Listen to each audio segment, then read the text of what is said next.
Alors maintenant, on a une autre question qui va se poser. Que se passe-t-il dans le cas où le vêtement est complètement imbibé d'eau? Par exemple, mon vêtement est tombé dans une flaque. J'aurais pu dire que moi, je suis tombé dans la flaque avec mon vêtement, mais je préfère être optimiste. Le vêtement est tombé dans une flaque d'eau. Donc mon vêtement maintenant, il est complètement mouillé. Autre cas de figure, il pleut des averses, il pleut à torrent. J'ai plein d'eau sur moi, mon vêtement il est complètement trempé. D'accord? Vous connaissez cet homme-là, cette femme-là, qui elle est en plein hiver et elle ouvre la fenêtre, elle s'apprête à aller dans le jardin. Alors son mari lui dit, mais qu'est-ce que tu fais? Elle dit, mais je vais dans le jardin. Il dit, mais pourquoi? Elle dit, je vais arroser les fleurs. Il dit, mais c'est pas la peine, aujourd'hui il pleut. Elle dit, mais t'inquiète pas, j'ai pris mon parapluie. Oh, ça va toi, hein? D'accord? S'il pleut et que j'ai plein, mon vêtement, il est complètement... Oh, ça va toi, hein? L'épousseter. Alors, est-ce que j'ai le droit ou pas? Est-ce que j'ai le droit de l'épousseter ou pas? Alors, là, les poskim, ils disent deux choses. Tout d'abord, si je l'époussette énergiquement, ma mâche comme ça s'appelle déjà essorer. On rentre dans le problème d'essorer, et le fait d'essorer, comment on peut faire la vaisselle avec des vêtements? Si mon vêtement il est trop humide, est-ce qu'il n'y a pas un problème que je dois en venir à essorer? C'est un sujet à part, on va y arriver, vous inquiétez pas. Mais dans un premier temps, déjà savoir, si vraiment je prends mon truc qui est complètement humide et je commence comme ça à m'exciter avec, ça c'est sûr que ça s'appelle essorer et ça sera assour. Ma bâche, on est dans le déoraïta.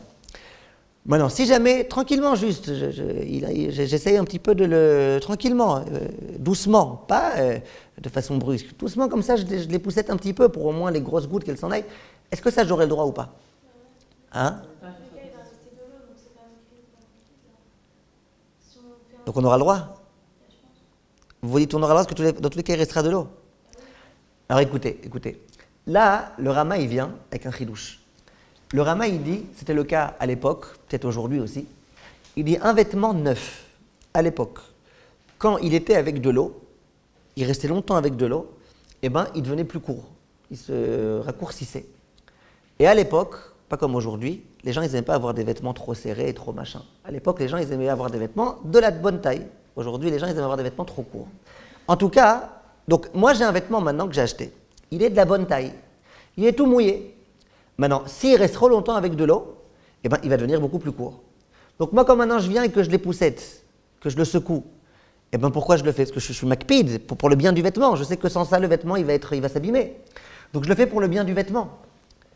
Alors là, le Rama, il dit que dans ce cas-là, c'est assour. Si le vêtement est neuf, et là, peu importe la couleur, on n'est plus maintenant de savoir si ça me dérange cette goutte ou pas. Là, c'est le vêtement que tu es en train d'arranger pour pas qu'il s'abîme. Ça, c'est déjà quelque chose qu'on considère mamash comme étant une péoula qui n'est pas de Shabbat, un travail qui n'est pas de Shabbat. Donc, vient le Rama et il dit, dans ce cas-là, au début, on parlait s'il y a quelques petites gouttelettes. Dans tous les cas, ça ne fera rien à mon vêtement. Ou alors, on parlait d'un vêtement qui est fait pour être mouillé. Donc, s'il est fait pour être mouillé, ça ne me dérange pas, de toute façon, il ne se raccourcira pas. Mais si tu as un vêtement normal, qui n'est pas fait pour être mouillé, ce vêtement, tu sais que quand il est très mouillé, eh ben, il va se raccourcir. Donc toi, tu viens pendant Shabbat retirer. Pourquoi? Pour pas qu'il soit trop mouillé. Alors là, dit le Rama, c'est assour. Maintenant, pendant combien de temps je considère que mon vêtement, il est neuf? Là, les poskim, ils n'ont pas de mal à dire. Ils disent, c'est tant que tu ne l'as pas mis encore au lavage. Une fois que tu l'auras mis au lavage, déjà, ça sera un problème. Ça ne sera plus un problème. Parce que toute l'eau qu'il avait à s'imbiber, il s'est déjà imbibé de cette eau-là. Vous avez compris? C'est clair ou pas? Donc voilà, on a ici, Baruch Hashem, de façon assez claire, résumé ce point-là. Donc encore une fois, quand tu as un petit peu d'eau, alors là on a compris, pour que ce soit interdit, il faut que tu sois makpid. Et d'une façon générale, on est makpid quand c'est noir et quand c'est neuf. Et s'il y a beaucoup d'eau, que c'est un vêtement qui a encore jamais été lavé et complètement neuf, alors là on n'aura pas le droit. Maintenant, je vous pose encore deux questions importantes. Jusqu'à présent, on a parlé de l'eau, si j'ai de l'eau sur mon vêtement et j'aimerais l'essorer. On a parlé, enfin pas essorer, le secouer. On a parlé de poussière. Moi, je vous pose une question, peut-être un peu plus pragmatique. Imaginez que sur mon vêtement, j'ai une plume. Pragmatique, non? Vous savez, petite plume blanche là. Puis comme je vois ici, une plume. C'est pas de la poussière, c'est une plume. Si vous voulez un exemple plus romantique, je me promène à un endroit dans lequel il y a des fleurs. Vous savez, parfois il y a des petites fleurs qui restent un peu sur les vêtements. Donc je me promène, puis Tom ici, il y a une fleur, une petite fleur bleue comme ça, comme il y a à Yerushalayim, une petite fleur. Ou alors je sais pas, il y a une grosse poussière. C'est pas de la poussière, tout mon vêtement il est plein de poussière et je dois vraiment le secouer. C'est techniquement à un endroit précis, de façon très ponctuelle, j'ai ici une saleté. Il me suffit de la retirer et puis voilà. Est-ce que Shabbat s'appelle nettoyer ou pas? Donc poussière, on a compris, Machloket Sfarad Ashkenaz. Eau, on a compris, interdit d'après tout le monde, sauf s'il y a l'une des conditions qui est manquante. Bon, qu'est-ce qu'on dira dans ce cas-là? Elinor, qu'est-ce que vous dites? Tu vois ce que vous en pensez? Ça s'appelle laver ça? J'ai ma veste, elle est noire, elle est neuve, j'ai dessus une petite fleur comme ça qui s'est collée. Je suis Macpite, ça me dérange beaucoup, je pense que tout le monde se moque de moi. Est-ce que la retirer s'appelle nettoyer? Non, pas forcément, parce que c'est pas en effort. Alors vous parlez d'effort. À part effort, qu'est-ce que vous voyez d'autre comme point à part effort? Ça salit pas le vêtement finalement. Ouais. Ça n'a pas sali le vêtement. Et pourquoi la poussière ça salit le vêtement? C'est un peu ça, une poussière ça fait sale dans le vêtement. Voilà, exactement. Les poskim ils disent comme ça. Ils disent la poussière, ça s'incruste complètement dans le vêtement, dans les fibres du vêtement. La poussière, ça fait partie intégrante du vêtement. Donc, retirer la poussière, d'une certaine façon, ça s'appelle nettoyer.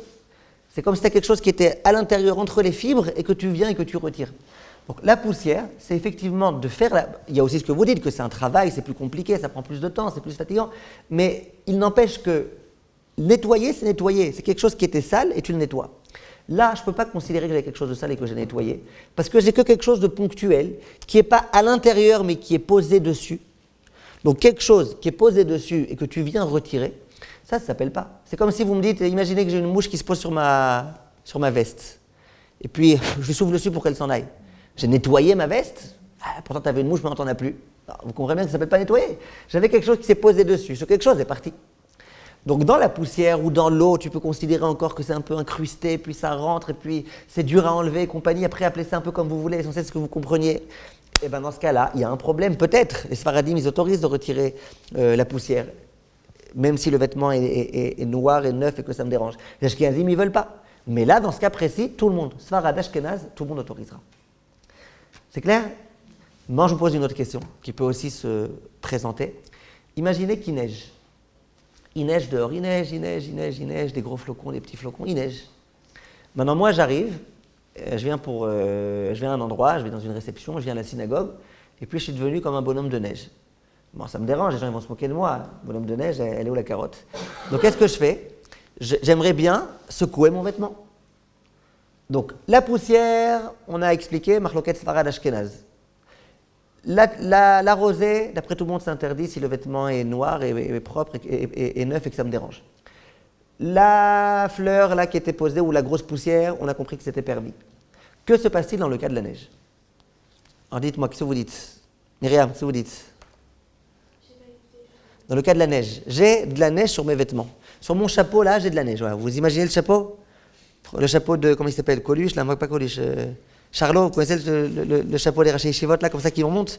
Vous avez tout autour, comme ça, de la neige qui s'est mise, parce qu'il s'est promené dans la neige. Maintenant, il aimerait bien, avant de rentrer à la Yeshiva et que tous les élèves se moquent de lui, il aimerait bien prendre son chapeau, le retourner et tac, retirer la neige. Est-ce qu'il a le droit ou pas? Hein? Pourquoi? Parce que ça ne va pas partie intégrante comme la poussière du chapeau. Non, je trouve que c'est comme la plume. Ouais, c'est pas la plume. La pluie, c'est interdit. Ah, comme la plume, excusez-moi, comme la plume. D'accord. Eh bien, très bien, Khazak. Vient le Chafetz Chaim, il dit comme ça. Il dit, mais attention, il faut quand même faire la part des choses, mais je comprends que c'est ce que vous vouliez dire. Il dit, tout dépend si la neige, elle a déjà fondu ou pas. Si elle a déjà fondu, de dire que bien évidemment, ça aura le statut de quoi? De l'eau, vous n'avez pas besoin de moi pour vous le dire, ça va, tout le monde sait que de la neige qui a fondu, c'est de l'eau. Maintenant, si la neige n'a pas fondu, qu'elle est encore à part comme ça, vous voyez, elle est encore à part, alors là, c'est comme la plume. De retirer, c'est comme si tu retires quelque chose qui est complètement déconnecté du chapeau. Donc là, tu retournes le chapeau, ça tombe, c'est très bien. Maintenant, le Chafetz Chaim, il dit quand même quelque chose. Il dit, ouais, mais je peux comprendre. Imagine, par exemple, tu as 10 cm de neige. Que les 9 premiers centimètres, ce que tu vois ici, que tu vois que c'est encore de la neige, ça d'accord. Mais la partie qui est encore collée au chapeau, va savoir s'il n'y a pas dedans un peu de liquide, un peu de... Vous comprenez le problème? Alors qu'est-ce qu'on fait là-bas? Alors il dit le Chafetz Chaim, Isaer lenaer bekal. Deafim names velonikar, Donc lui il dit comme ça, il dit, ne prends pas ton chapeau maintenant pendant une demi-heure, tu fais comme ça, etc. Parce que là c'est sûr qu'à un moment donné, tu vas avoir du tal qui va tomber. Son chapeau est neuf, hein, évidemment, on parle d'un chapeau qui est neuf et qui est noir, et tu es makpid.